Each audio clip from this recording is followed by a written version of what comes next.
while back, we asked you all to send us your questions about the FASS system and the FASS system comparison videos. Now we're here with Brad Exton today. We're going to answer some of your questions. And we have not seen these questions. Jake is presenting these to us as you hear them.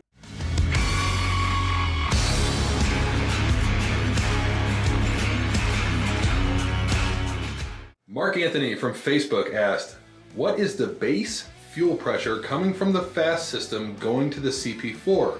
I've read that the CP4 needs 65 to 75 psi. Will the regulator on the FASS system provide that, or is it adjustable? Okay, that's a very good question, and this also depends on which application it is on regarding the fuel pressure, because there's a CP4 on the 19 to 2020 Ram with the Cummins, and that is going to be 8 to 10 psi, and there's a CP4 on the newer Power Stroke applications, and those are going to be in the range of 60 to 65 psi. Now, regarding the adjustability of the FASS fuel pressure regulator, they come preset right from the factory here. They're all tested, so you won't need to adjust them. But if you have some custom application, you can swap out the spring and MRT fitting and get a full range of adjustability. And the MRT is just the fitting on the end of the spring. And we'd rather you call our customer service so that you can discuss with them what you're doing, and then we can send out the proper one for you, what you're wanting to fine tune it to. But like Josh said, they're coming out preset, and we also want to make sure that you're not going to blow something up, because we've had people that, you know, they have they're running 12 to 15 psi on a certain application, but they see their buddy running it on a 60 psi on something else. You could blow things up. Right. So we want to, we kind of watch it. So we'd rather you talk to our customer service. Alfredo Martinez from YouTube asked, what motivates the FASS team to be the best at diesel filtration? You know what? I want to answer that one. Sounds like a good one for you. If we had a knife, you could cut us, and we'd probably bleed diesel fuel. But go check out our parking lot. Check out Spencer's parking lot at home. Check out my parking lot at home. Check out yours. Right. Jake. I mean, we're going to be the best at whatever we can be, and there's times when people were better than what we are in certain areas, and we're very competitive. And if anyone ever beats us in a certain category, it won't be for long. That's right. And we're going to throw an uppercut and a hook right behind it. Edward Donald from Facebook asks, I'm curious to know about the fuel quality of different fuels across the country. Some put additives during the winter, some don't. I live in Virginia, and I'm curious to know how our diesel holds up to other parts of the country. Now, that's a bit of a difficult question. Yes. Because there will be different fuel quality blends. No. Biden has made sure that we're getting liquid gold at $5 plus a gallon. So no, it's going to be the best. I hope it's gold for $5 a gallon. I'm going to say something outrageous. It holds near and dear to you that you like to be able to. Anyway. Oh man. No, but there is, so the fuel qualities are blended differently. Shouldn't even say qualities, but the fuels are blended differently for the climates you're going to be running in. So fuel blended in Texas is not going to have the same cold weather anti-gelling capabilities that fuel blended up in the northern states or Canada is going to have. So that can be a little bit of a... It is, but they're not sticking to regulation either. Right. Because if you go up to Minnesota, and this is just some pretty decent hearsay, they aren't. You're supposed to be limiting the blends of the biofuels, and they're not always sticking to that. So they're gelling at a much warmer temperature than they should be. That's one of the great things about FASS.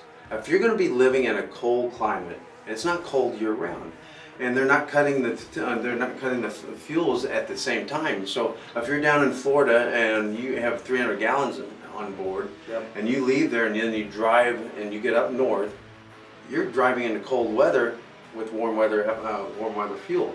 So that's one of the places that we can really help out with the inconsistencies.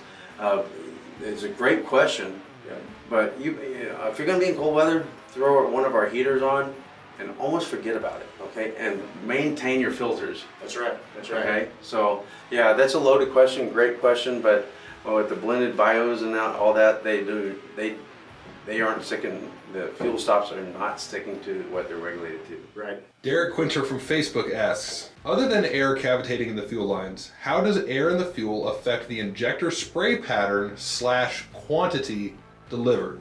That's a great question. Fuel injection came about for two reasons. A predetermined amount of fuel being injected at a predetermined time. Okay, and we just actually did a video on this morning, and it's going to shorten your burn or lengthen your burn, okay, because air, it actually throws your timing off by milliseconds. And one of the tests that we did, it threw it off by, it retarded the timing by 3.6 milliseconds. And that's on stationary fuel, sitting still. And what that's doing is, this is your injector. Let's pretend this is your injector. This is your piston. Okay, let's say it's supposed to fire down here. Now, we're talking about timing in degrees that we can't see, so I'm exaggerating it. Let's say it's supposed to fire here, but it doesn't. It retards at 3.6 degrees, and this time the retarded timing in 2.4, 2.4, 3 point whatever, and right. It's all over the place. Air throws off the timing and how much fuel is atomizing across the piston, and which hole is that air coming out of. So it's throwing off the amount of fuel inconsistently, throwing off the timing inconsistently. So it may be, you know, like you said, the hot spots. Yeah, it could be certain areas of more condensed heat on the piston because of the inconsistent spray pattern, which obviously everybody, unfortunately, is probably seeing melted pistons. Yeah, and it's funny that you would think that put pure fuel in there, you have more fuel, so you're going to burn more. No, you actually lengthen the timing, so the fuel atomizes across the piston, better heat distribution, and you get a longer burn, so it burns more of the fuel. You get more BTUs, so you can't. You know what? You could have more power, or you could pull your foot back, not deliver as much fuel, and you know, have better fuel economy and less soot into your DPF. Part 2 of that question is, the same question goes for the fuel quality being filtered down to 2 micron. Say it wasn't as clean a fuel and your fuel was only being filtered to 15 micron. How can that dirtier fuel affect your fuel system?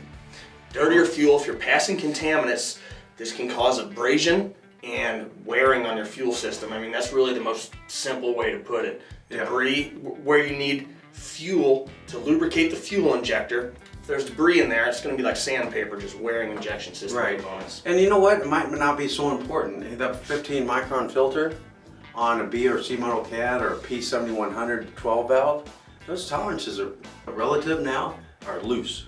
Right. Okay? But now the higher the pressure, you get the 30, 50,000 PSI injections pressures that we're getting now, they've had to bring that gap in from the walls and close that gap. So now that air is even more, a lot more detrimental. So now we need good lubrication in there. And I would never argue against adding an additive. Right.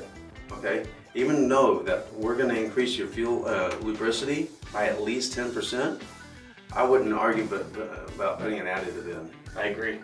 Mr. Vega from Facebook asked, a couple years ago, in anticipation to my retirement from the military, I purchased an older RV that I have been trying to get ready for our maiden trip to somewhere in the US. It's a 1996 motorhome with the Cummins C 8.3 liter engine and an Allison transmission. Can a FASS fuel system be installed in such a vehicle? What are the benefits that I can expect? Yes, it can, and with Josh's, he's been doing the R&D on the industrial series. Made it a ton easier for RVs because the engine's usually on one end and the fuel tank's on the other. And putting our return line to it was a bear. Yes, it was. You used to have to run a return line. So the FASS was generally mounted all the way in the back with the engine if it's a pusher. And your fuel tank was where I've seen them, was kind of long. and right behind the front axle, usually where I've seen them. So you used to have to run a return line all the way up to that fuel tank. Now you can simply tie in with the engine return. And with the fuel tank being that far from the engine, the factory lift pump that does not have air separation is drawing the fuel through that extended length of fuel line through a fuel filter, which is going to increase the amount of air vapor in your fuel on top of the entrained air from agitation.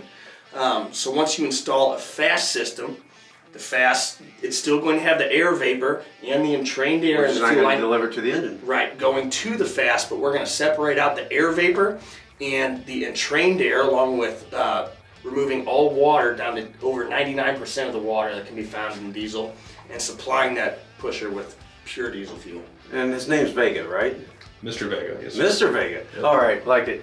Now remember when they were testing that 8.3 in the test cell at Cummins, their fuel tank was up above by about 20, 25 feet.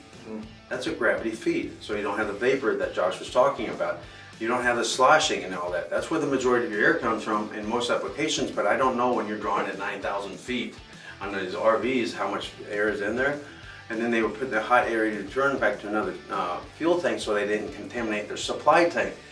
But where you're going to be able to tell the difference, you're going to be able to tell the difference in your throttle and your foot, how responsive it is, because it's not having to suck up, wait for the pump to suck up and have that vapor. It's almost like a Duramax, the older Duramaxes. Yep. Exactly like a Duramax, but you have a lot more draw.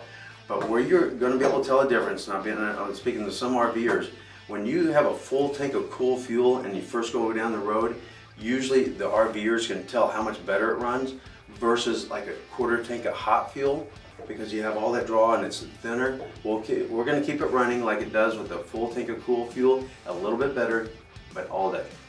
And Mr. Vega, I would be sure to check out our new industrial series system, and for your application I would recommend the 165 gallon per hour. Yes. All right guys, that's it for today's episode. Be sure to keep those questions coming and we'll try to answer them.